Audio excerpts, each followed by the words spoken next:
I started seeing some really nice bucks in the yard. After living here 34 years without killing anything, I decided it was time to pull the bow out. This big 9-point, this was the 3rd year that I had seen him, and I thought he'd be a good 10 this year, but he hit his antlers early in the season and damaged them. So I wanted to give him another year, but my neighbor said, no, we're not doing that, and he shot him opening weekend. Anyway, the same year, I decided there was a couple 8-points, I'd take out one of those. The largest 8-point was the one that showed at the beginning right after the fight. He was target buck number 1, and another wide 8-point, this one, target buck number 2. He turned out to be quite an adversary. I hunted him hard and just was really having trouble getting a shot at him. One day I hunted till 1 o'clock, came down and fixed me a bowl of chili, and I was standing at the window, looked out in the backyard, there he was running, chasing a doe right under the stand I had just got out of. Anyway, I finally did get a shot at him, and he was quite a trophy. For a 8-point Blanco County buck, I was really happy with him.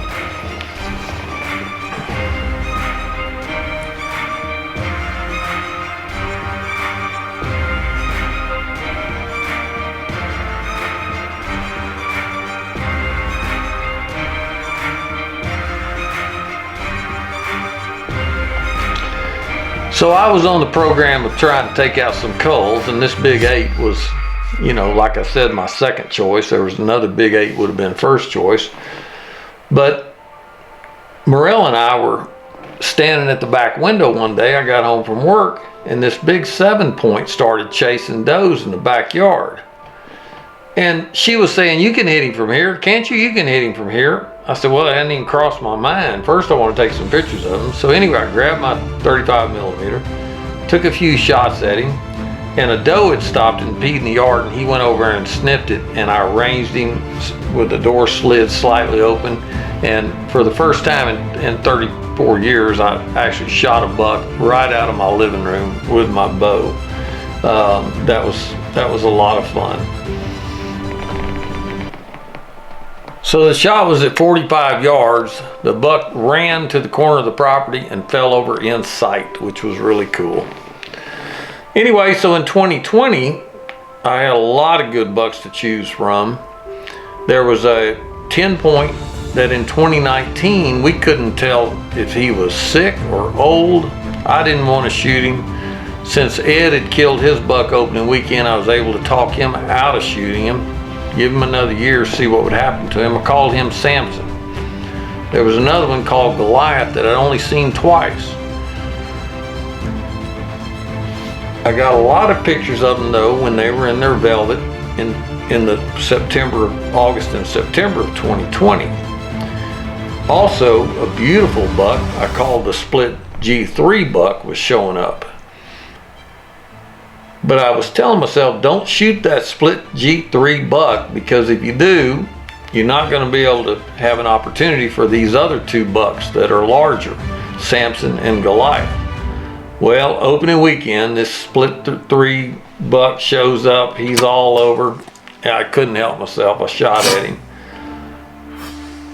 I missed him, and I told Morrell, I said, you know, that may be a God thing, because if I had hit him and then I ended up with the opportunity at Samson and Goliath both, I'd be just sick. Well, I got to watch the split G3 buck all the rest of the season. He was underneath me, it seemed like, all the time, chasing does. Very entertaining, got some good video of him. He did disappear after opening weekend of rifle season. I never saw him again, so I think someone did get him. But Samson had started to show up, so I was hunting him really hard, and I wasn't about to shoot this guy now, especially knowing that Goliath did not show up till late in the season last year. So I thought if I could get Samson, there's a chance Goliath will show up late again. And we had no acorns this year, which was really unusual, so I felt like if he did show up, I might have a chance at him. Anyway, I enjoyed watching the split G3 buck the rest of the season. I almost shot him on this particular evening. Look at that shot. I had him in the camera. I was like, oh, I can't pass this up. And just as I was fixing to draw the bow back, he walked out of the camera.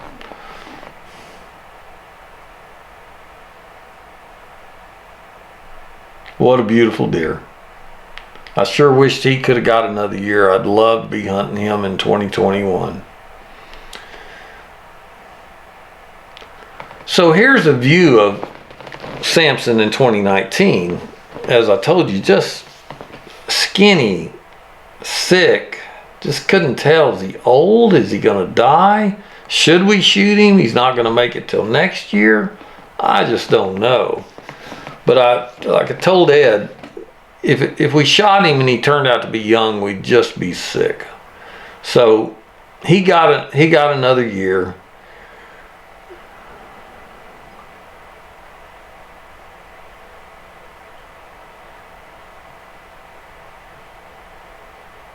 Like I said, you can see here how poor he was. He started looking a little bit better towards the end of the season, but still really skinny.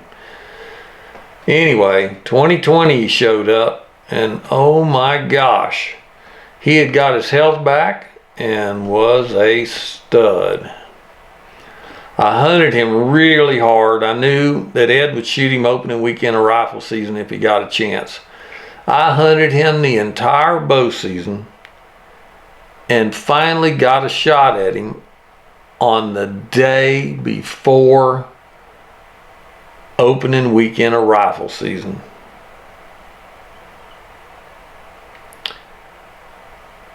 I did get him. Unfortunately, when I grabbed the video camera and took it in the house to look at it to review the footage, it was blinking card full. So I had left the camera running too long because he came in once, or almost came in. I had the camera going thinking he was coming in, and he turned and he went around and he left, and about 20 minutes later he came back in. Well, I had left the camera recording, caught the fact that it was, turned it off, and then turned it back on when I saw him coming again. Didn't have time to delete that long clip that was on there, and dang if my memory card wasn't full.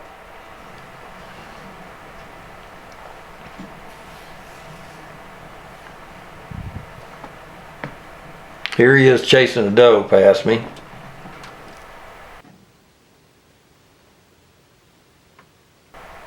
The next day he came through again, and this time he was he knew he had heard something yesterday.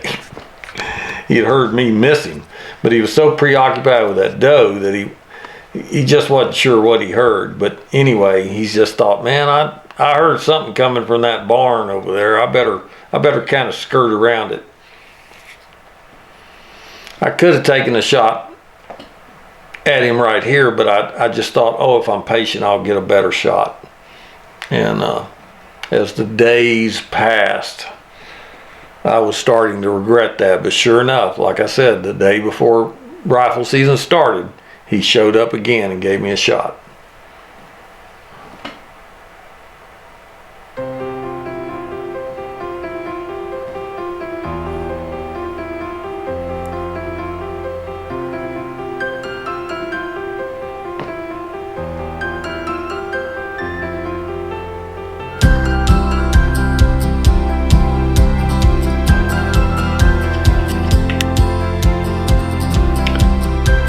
This is a solid Pope and Young. First Pope and Young I've ever shot in my backyard. Never would have even dreamed it could happen.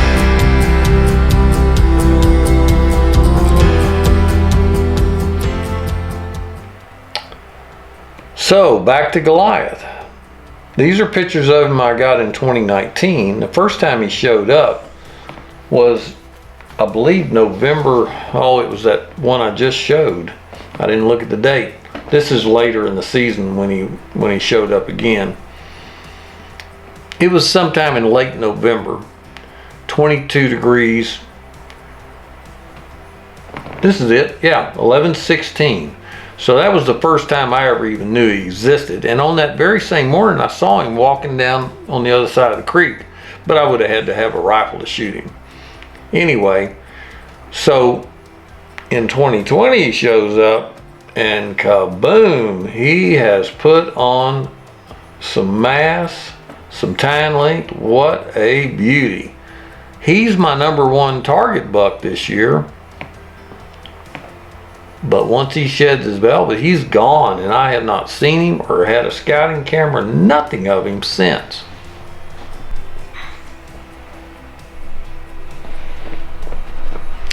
Now bear in mind, I've had a good chance to look both these bucks over good, and I knew that he would not score as well as Samson as far as net.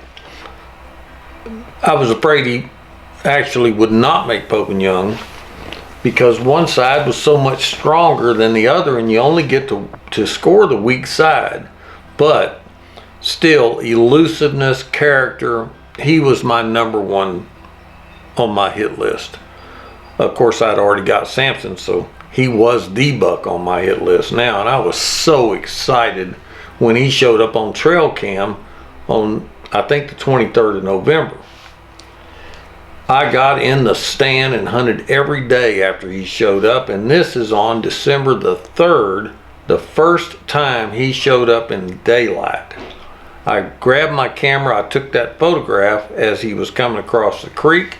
Then I got this video when he walked past my stand, and then got the video of him again as he circled around and came back in.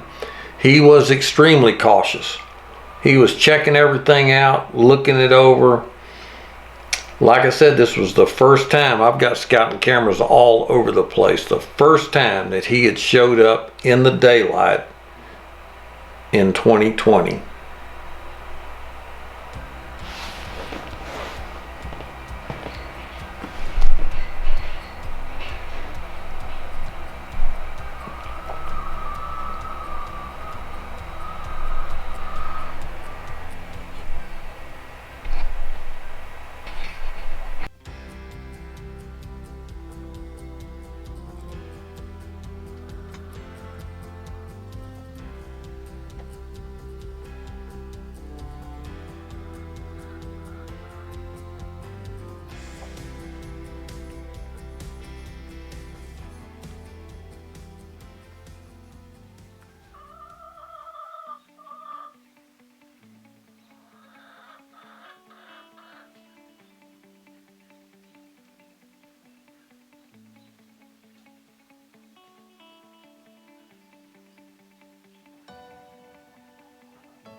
was some great video of all the rest of the stuff that I got to see 2019 and 2020. And if you like watching me miss, let's go back to opening weekend of 2019. I was wanting to shoot cull 8 points. This one I got 3 shots at him on the same day. Missed him twice, finally aimed higher. Hit him good, I thought it looked like, you'll see. Never found him. Must have shot him in that void between the lungs and the back strap. Anyway, he was a beautiful buck and would have been a great cull to take out. And turned out, I do have a good excuse. I had bought a new rangefinder and they were set for metric. So he was, I was showing that he was further, or not as far, I'm sorry, as what he actually was. Definitely shooting low. Anyway, so to end the season, I had Jonah come up and he shot his first doe. And hopefully I can find that video and add it here to the very end. It was a great season. Could be many, many years before I have another one like it, but I'll be trying. Signing off. Have a good one.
On.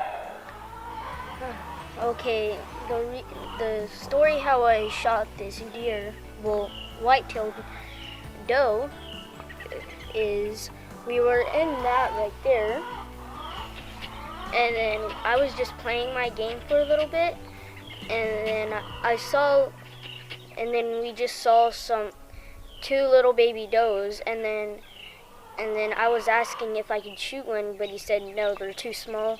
So, and then this one popped up, and then I asked if I could shoot it, but he said it was too small. So, but I asked him again, and then he looked through the scope, and then to make sure it wasn't a baby buck, right? Yep. But it turns out it's a baby doe, and then yeah, it's a yearling doe, I think. Yeah. Oh, and then because it was a little bit that I shot it with, though. Yep, it was a little bit bigger than those other ones, so I think this one's a yearling doe. And then my Papa Andy thinks that I jerked the gun because if you look over here, there's a giant hole in the deer. Yeah, I'm not going to show that. Yeah. But it looks like he got shot through the spine, so he shot a little high. Yeah. But I also have not been having him shoot the gun because I didn't want him to get nervous and jerk, and he might have got nervous and jerked anyway. But anyway, we're going to practice with it now. And I shot a real gun. And it was a sniper, and my Papa Andy put the sniper in there a minute ago. Yep, that's right. Yep, and shot his first deer. Congratulations, Jonah. And then here's the hunting license that I wrapped around his ear. Yep, and what are we going to do with this deer? Sell it, I think. No, not sell it. Give it away? We're going to give it to our neighbor. Oh. Our neighbor wanted a doe, so we shot him a doe. And then we're going to talk to Kelly and see if she wants any meat. Maybe we'll try to shoot another. How's that sound? Well, yeah, okay, but my mom also wanted some of the deer jerky, and that's the meat that she wanted pretty much. Yeah, we're taking her jerky already because we already made some. Yep. Yeah. Sounds good. All right, congratulations. Thank you.